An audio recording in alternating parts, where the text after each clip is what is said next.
Boa noite a todos, queridos irmãos, simpatizantes da doutrina espírita, que todas as sextas-feiras nos acompanham neste canal para a nossa palestra sobre os ensinamentos da doutrina espírita. Então é com muita alegria que hoje nós faremos uma dinâmica diferente, onde todos os participantes do grupo de estudo farão a sua parte. Nós vamos trabalhar com o livro As Perguntas de Jesus, de Felipe Truncoso Mascarenhas. Então eu convido a todos para que participemos com muito desejo de aprender e de estarmos juntos. Vamos fazer então a nossa prece. Convido a todos para fecharmos os nossos olhos, serenar a nossa mente, para sintonizar com os nossos amigos espirituais. Amigo Jesus, aqui estamos comemorando teu nascimento. Aqui estamos aprendendo os teus ensinamentos para colocarmos em prática. Que as vibrações do alto se façam no coração de cada um de nós, de todos os teus filhos nesse universo inteiro, para que, diante das nossas dificuldades, diante de nossas conquistas, consigamos entender que Jesus veio nos trazer um caminho.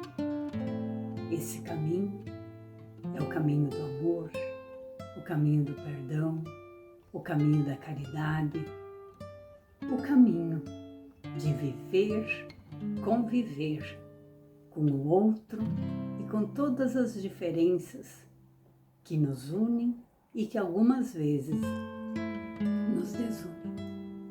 Que esse universo inteiro se inunde da tua luz, da tua esperança e do teu amor. E nós, que estamos aqui com o coração aberto, espalhemos tudo aquilo que recebemos para todos aqueles que fazem parte da nossa vida e do nosso mundo.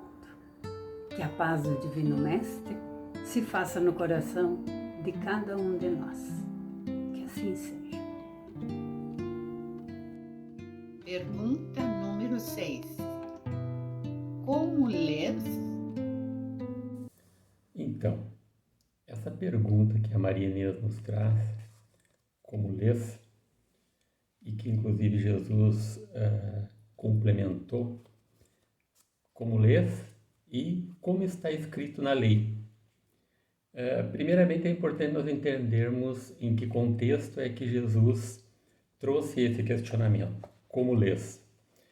Ele se encontrou com o doutor da lei e naquela época de Jesus, os doutores da lei eram tidos como as pessoas mais sábias, tanto que eles tinham esse título de doutores da lei, conhecedores exímios das leis e das regras deixadas por Moisés. E esse doutor da lei, ao tempo de aproveitar a presença de Jesus, fez uma pergunta no sentido de provocar, de questionar, de testar Jesus e os seus conhecimentos. E ele perguntou a Jesus o que ele devia fazer na vida para conquistar a vida eterna. E Jesus, na sua magnitude, ele lia a alma das criaturas. E, obviamente, Jesus compreendeu as intenções que não eram tão positivas no sentido de um diálogo construtivo, de aprendizado. Ele estava querendo testar a sabedoria de Jesus diante da sabedoria que ele acreditava ter. Então, Jesus lhe respondeu com uma pergunta. Bom, se ele queria saber o que ele precisava fazer nesta vida para conquistar a vida eterna, ele perguntou, ele deu a resposta com uma outra pergunta. Como lês? Como está escrito na lei?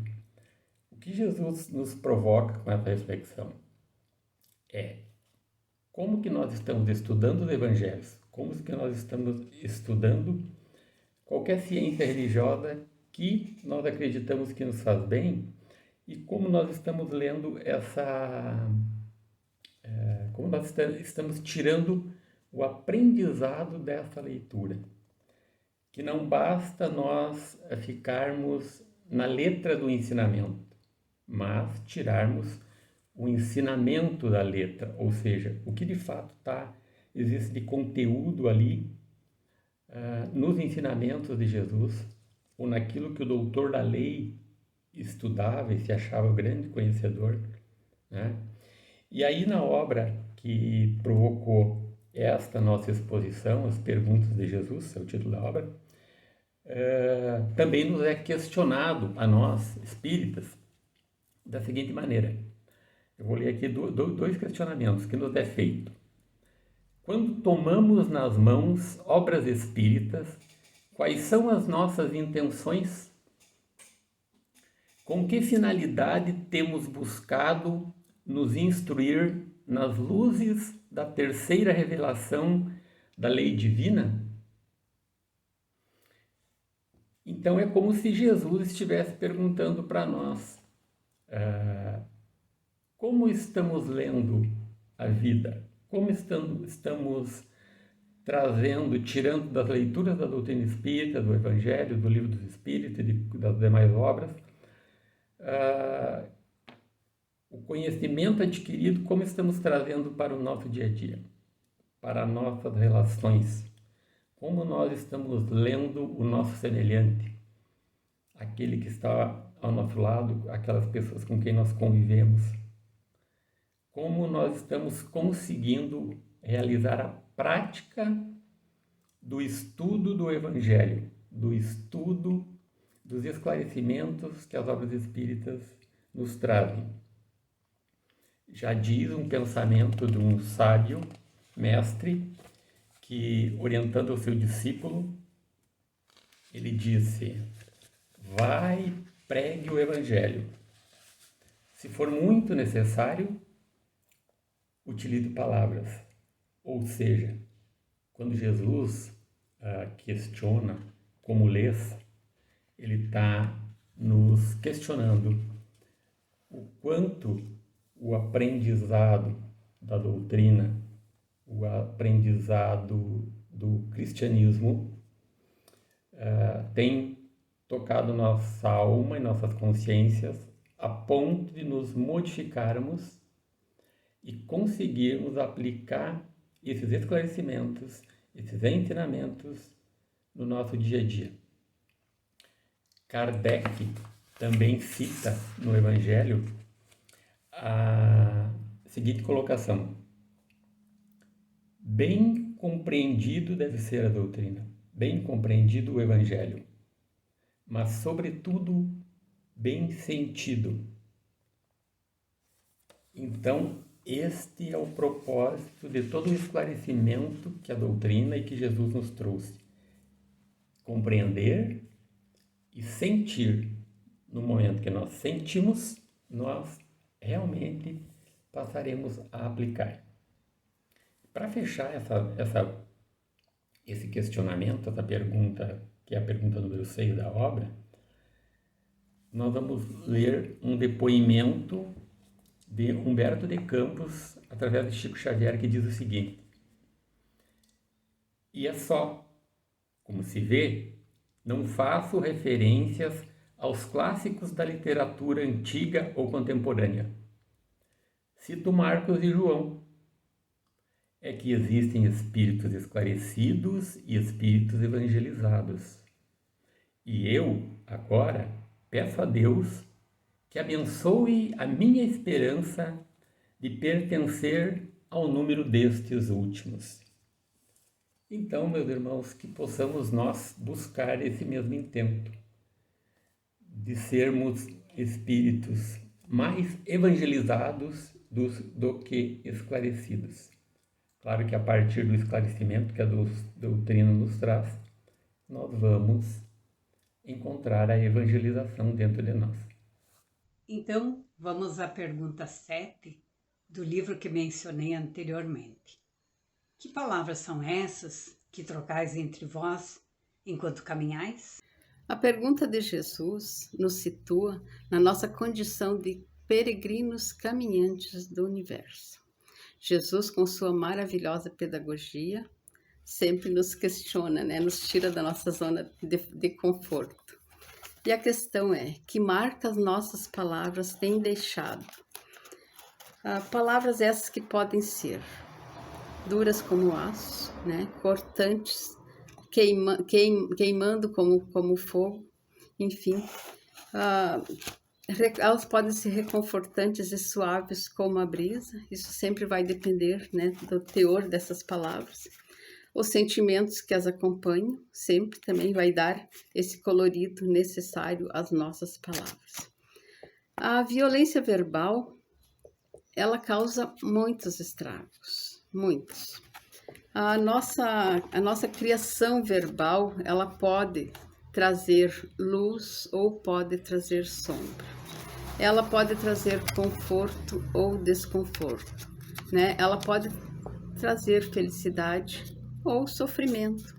Ela pode causar consolo ou tormentos.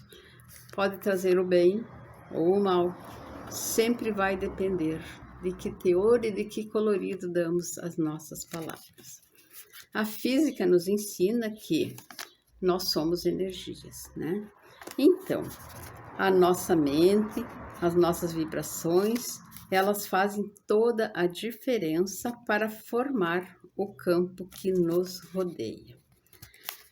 Essa pergunta também levanta a questão do teor dos nossos sentimentos. O que os nossos sentimentos fazem, o que eles fazem brotar, né? São eles que fazem brotar as nossas palavras. E que nós podemos, sim, educar esses sentimentos. Consequentemente, estaremos educando a nossa fala, né? As nossas palavras. Nós podemos, irmãos, com certeza, pegar as rédeas daquilo que queremos passar para os outros. Nós podemos assumir amorosamente a condução dos nossos sentimentos e palavras. Eu gostaria de dividir com os irmãos um trecho, então, do livro em questão, né, que estamos trabalhando, que são o título do livro As Perguntas de Jesus, e o autor é Felipe Trucolo Mascarenhas. Um maravilhoso livro. Então, um pequeno trecho que diz que o som é um poderoso agente criativo. A fala reflete nossos pensamentos e impressões, definindo o mundo em que vivemos. É através da fala que somos conhecidos, pois ela conta a história da nossa vida passada e da essência do nosso ser. A maneira como nos expressamos pode abrir ou fechar portas, curar ou ferir, causar alegrias ou sofrimentos, como já falamos antes, né?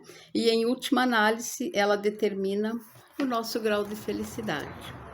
Então vejam, irmãos, muito depende de nós, muito depende das palavras que empregamos ao nos dirigirmos ao nosso irmão de caminhada, né? O nosso peregrinos que somos, mas quem nos acompanha, quem nos rodeia também é peregrino, também está caminhando. Será que ele não merece o nosso melhor sempre? Então, para finalizar, vamos refletir. Que tenhamos, assim, um outro olhar para as experiências desafiadoras e que saibamos empregar as melhores palavras em nossa peregrinação aqui pela Terra, nos caminhos da evolução que todos nós estamos passando, estamos fazendo a nossa evolução hoje e sempre, né? Então que que esse tempo, que essas palavras, que nossos sentimentos sejam empregados, usados, trabalhados sempre da melhor maneira possível. Obrigada, irmãos, pela atenção. Pergunta número 8. Tu me amas? Então, Maria Inês, essa pergunta número 8, tu me amas, ela foi feita por Jesus na seguinte circunstância. Logo após a refeição, Jesus perguntou a Simão Pedro, tu me amas? E Simão Pedro respondeu, sim, mestre, eu te amo. E aí Jesus responde para ele, então alimenta minhas ovelhas. E aí mestre pergunta novamente, Pedro, tu me amas? E ele responde, sim, mestre, sabes que te amo. Então, apacenta minhas ovelhas. Na terceira vez, Jesus insistiu na pergunta. E aí, na terceira vez, o Pedro, um pouco incomodado e entristecido, diz, mas me achas mal? Não estaria eu comprometido com os teus ensinamentos? E aí, Jesus responde, o que eu vou ler aqui da obra, o seguinte. Jesus responde com muita doçura, não te suponho ingrato ou indiferente aos meus ensinos. Porém, vai aprender, ainda hoje, que o homem do mundo é mais frágil do que perverso. Então, Jesus pediu que ele apacentasse suas ovelhas. Vejam a grandiosidade de Jesus, né? E não é por acaso ou coincidência que Jesus perguntou 3 vezes, sabendo que naquele mesmo dia Pedro iria negá-lo 3 vezes. Mas Jesus também sabia que apesar dessa fragilidade humana que Pedro iria demonstrar em negá-lo, existia um potencial, uma fortaleza de alma em Pedro. Porque depois da crucificação de Jesus, Pedro foi um fiel discípulo a continuar pregando seus ensinamentos. Foi Pedro que fundou a Casa do Caminho, uma das primeiras e mais consistentes, vamos dizer assim, conhecidas da comunidade cristã. E na Casa do Caminho, Pedro acolheu muitos irmãos em grande sofrimento. Irmãos que passavam por enormes sofrimentos naquela época eram acolhidos por Pedro e demais irmãos que se juntaram a ele, irmãos cristãos, no acolhimento desses irmãos em sofrimento. Ou seja, Pedro passou a apacentar as ovelhas, apacentar e acolher os cordeiros, como pediu Jesus. Né? Jesus deixou a mensagem, Pedro soube interpretá-la e, mais que isso, realizá-la. Né? E ainda, aqui na obra nos é questionado o seguinte, aí já refletindo nós, cada um de nós, esse questionamento de Jesus. Se ele chegasse para nós e nos perguntasse, você me ama? Ou tu me amas? Em cada circunstância da vida, somos perguntados por Jesus, tu me amas? Então, acho que a cada dia nós podemos nos fazer esse questionamento, imaginando a presença de Jesus, né? E para ver como está efetivamente a nossa ação para o amor, para o bem. E o que nos traz ainda o Kardec através do nosso Evangelho segundo o Espiritismo. Espíritas, amai-vos, este é o primeiro mandamento. Instruí-vos, este é o segundo. Então vejamos que o primeiro é o amor. E o segundo, nos instruir. A doutrina está aqui para acolher e para instruir. Primeiro acolher, primeiro amar. E depois nos instruir. É muito... alcançaria o reino dos céus, utilizando as palavras de Jesus, aquele irmão que, por mais ignorante que seja, soube amar, do que um letrado, um auto-intelectual, que, embora tenha todos os conhecimentos doutrinários evangélicos, seja vaidoso, egoísta, orgulhoso e não saiba colocar um pouco de amor na sua vida, né? E ainda, vejamos o que Kardec nos fala de Jesus também, que eu vou ler aqui rapidamente. Aliviando os sofrimentos, prendia a si as criaturas pelo coração e fazia prosélitos mais numerosos e sinceros do que se apenas os maravilhasse com espetáculos para os olhos. Daquele modo, fazia-se amado, ao passo que se limitasse a produzir surpreendentes fatos materiais, conforme os fariseus reclamavam, a maioria das pessoas não teria visto nele, Jesus, senão um feiticeiro ou um mágico hábil, que os desocupados iriam apreciar para se distraírem. Muitas pessoas chegam também na casa espírita, muitas vezes buscando o fenômeno, fenômeno material, enfim, as questões que podem ser apontadas através da mediunidade. Mas antes disso, antes de algum fenômeno, o nosso propósito propósito da doutrina é nos esclarecer. Nos esclarecendo, tocar o nosso coração, tocar a nossa alma, para que nós consigamos realizar gestos, movimentos, relações com amor.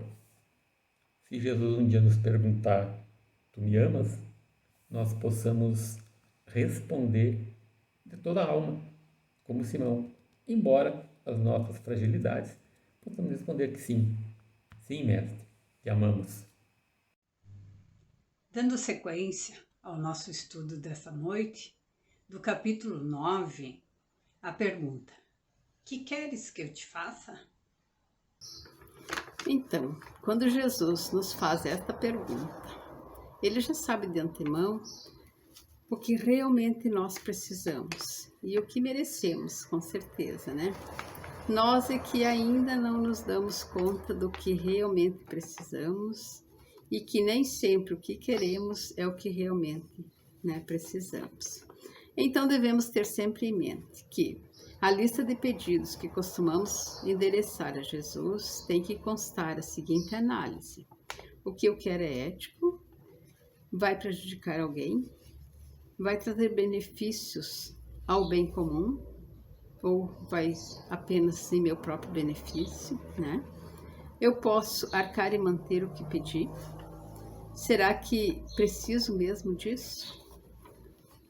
Então, o objetivo da nossa reencarnação na Terra não constitui somente em ter autoridade, poder, beleza e confortos efêmeros, e sim o aperfeiçoamento espiritual, como espíritos eternos que somos, né? Cada espírito tem um compromisso consigo mesmo.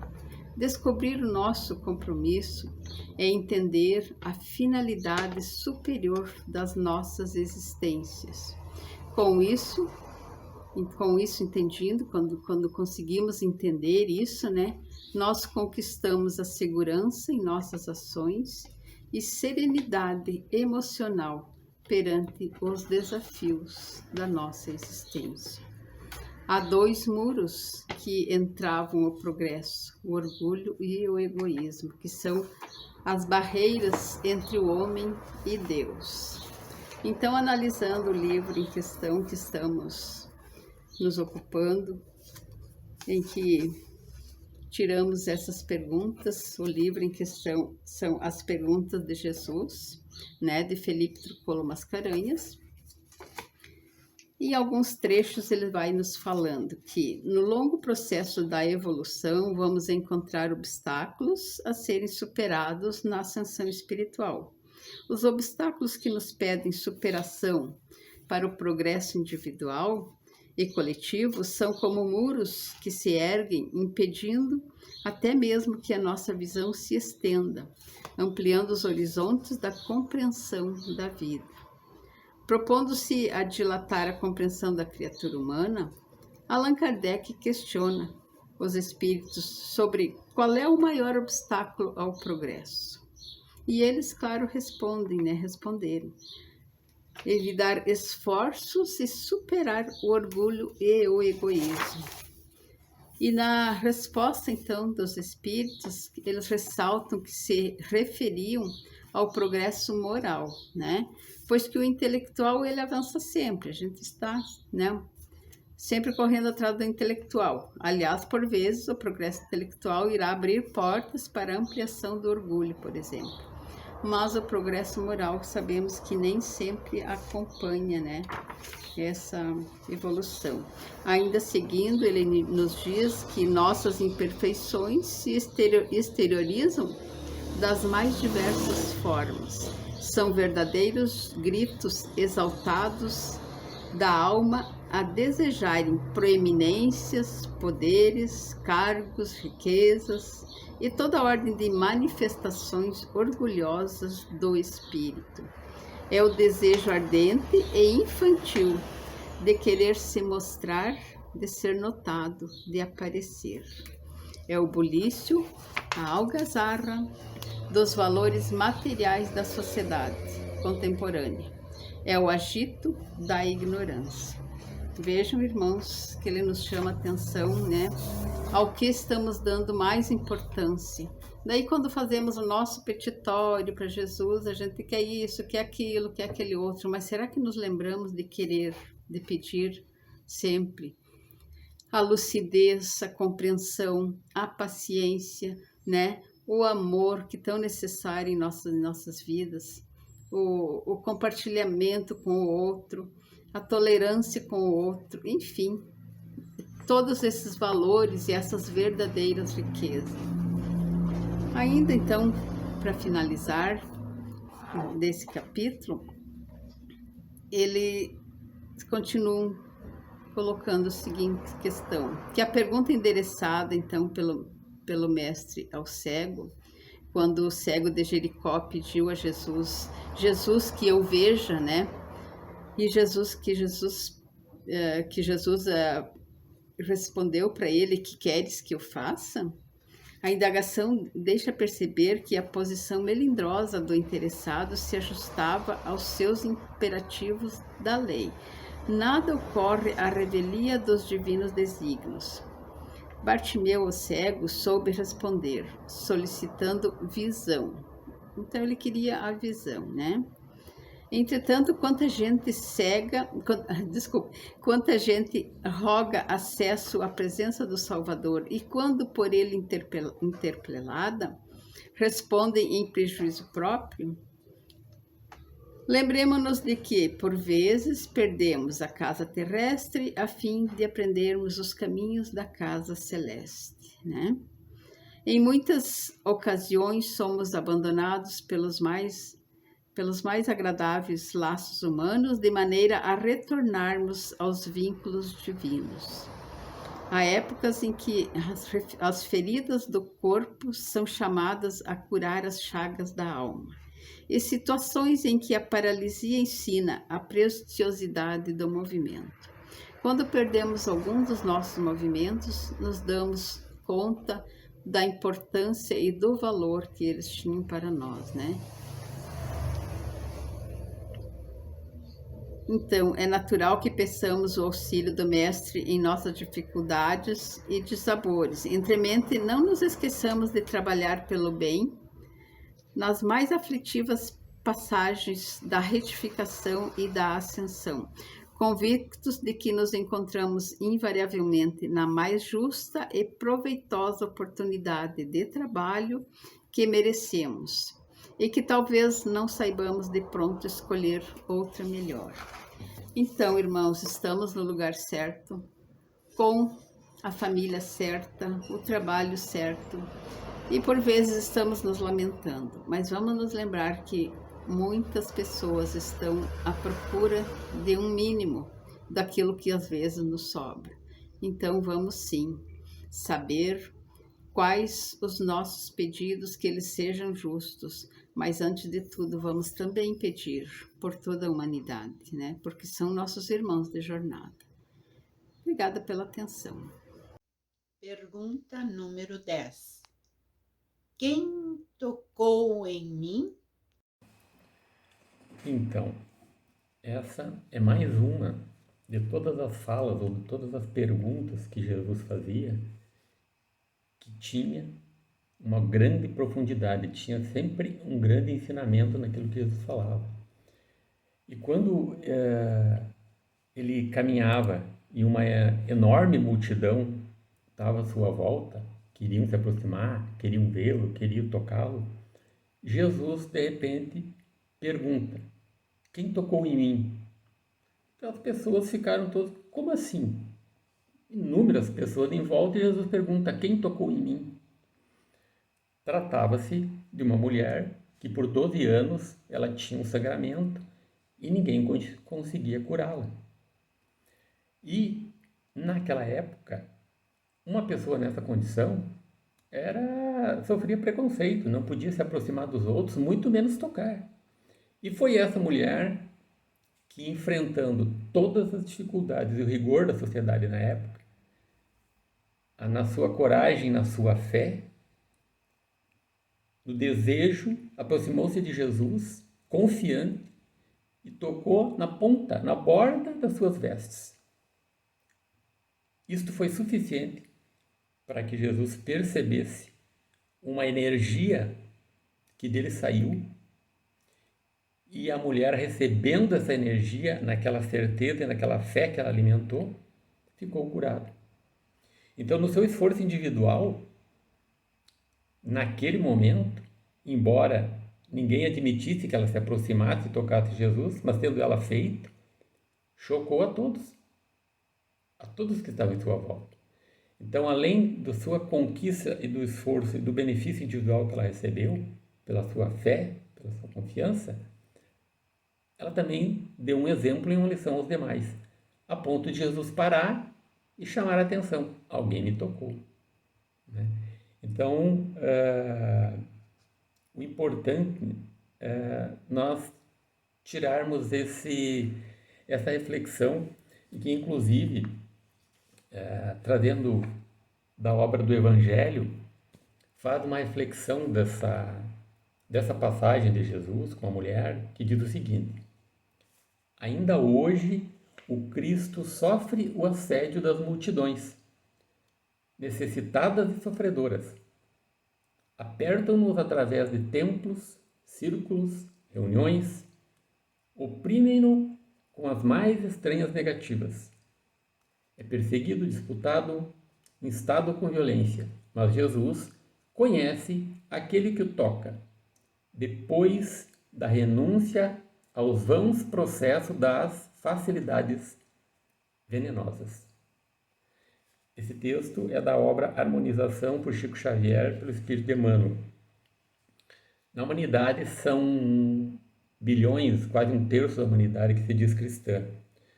No Brasil, em torno de 87% das pessoas se dizem cristãs. Se dizer cristão é uma coisa boa. Agora, o gesto, o ato, a fé de estarmos mais próximos do Cristo já exige um pouco mais de nós.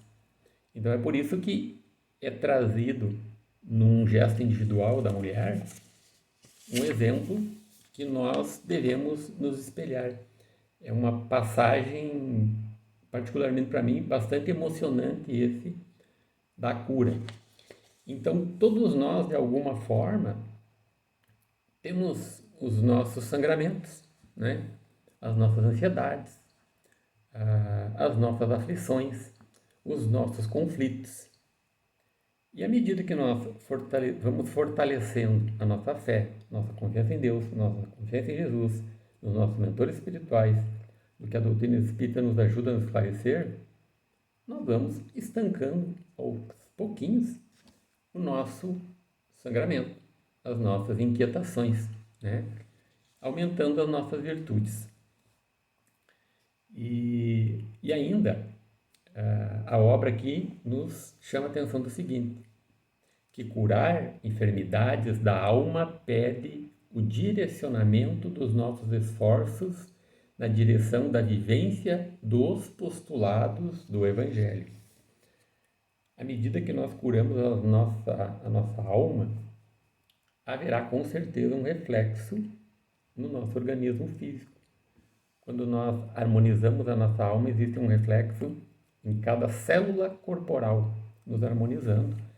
Não que a gente não vai ter enfrentamentos da ordem da matéria, né? Mas, inclusive, as dores que porventura venhamos a ter na matéria ou do corpo físico, nós vamos enfrentar com mais serenidade à medida que fortaleçamos a nossa fé, a nossa confiança em Deus, a nossa confiança em Jesus. Sigamos assim, então, o exemplo da mulher que, com um breve toque nas vestes de Jesus, estancou o seu sangramento. Fiquemos com Deus e com Jesus. Então, queridos irmãos, nós queremos agradecer a presença de todos aqui nesta exposição da Casa Chico Xavier, onde todos os irmãos trabalhadores da casa fizeram um esforço em refletir, fazendo os questionamentos de Jesus, né? Repetindo seus questionamentos e tentando responder à luz do que a obra, as perguntas de Jesus e o conjunto das obras básicas e todo o conteúdo espírita interpreta nesses questionamentos, buscando trazer a reflexão do bem às nossas almas, aos nossos corações. Convidamos os irmãos à oração para o nosso encerramento. Mentalizemos então a figura do Mestre. Mestre Jesus, Mestre irmão, que esteve junto de nós, deixando todos esses ensinamentos, deixando esses questionamentos para que toquem nossas almas e nossos corações. Deixemos-nos envolver por essas energias do Mestre. Mentalizemos essas energias, envolvendo não só nós, mas os nossos lares, nossos familiares, envolvendo outros irmãos que nós desejemos auxiliar com a força do nosso pensamento, com a força da nossa oração. Agradecidos somos a Deus pela vida, por esta oportunidade reencarnatória.